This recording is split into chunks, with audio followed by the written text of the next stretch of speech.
এই চালের গুঁড়ো দিয়ে আজকে করতে চলেছি দারুণ একটা রেসিপি। তার জন্য প্রথমে দিয়ে দিলাম এখানে কিছুটা পরিমাণে লবণ, আর দিয়ে দিচ্ছি কালো জিরে, আর দেব কিছুটা পরিমাণে হলুদ। এবার জলটাকে দিয়ে খুব একটা ঘন না, খুব একটা পাতলাও না, একটা ব্যাটার করে নেব।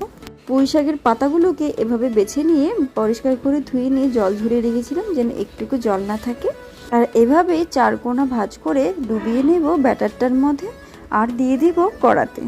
কড়াতে দেওয়ার সময় কিন্তু গ্যাসের পাওয়ারটা একদমই হাই করে রাখতে হবে, তাতে কিন্তু পকোড়া মচমচা ভাবটা দারুণ আসে। আর এই পকোড়াটা কিন্তু খুব কম সময়ের মধ্যে হয়ে যায়। তোমরা কারা কারা এভাবে পকোড়া করে খেয়েছো পুঁই শাকে অবশ্যই কমেন্ট করে জানিও। আর যারা যারা করে খাওনি তারা একবার করে খেতে পারো। পকোড়াটা প্রায় কিন্তু আমার ভাজা হয়ে গেছে, এগুলোকে এবারে আমি তুলে নেব। যারা যারা আমার চ্যানেলটাকে এখনো সাবস্ক্রাইব করনি অবশ্যই করে দিও, আর নতুন নতুন ধরনের ভিডিও দেখার জন্য। আর এটা খেতে কিন্তু দেখো কতটা মুচমুচে হয়েছে, খেতেও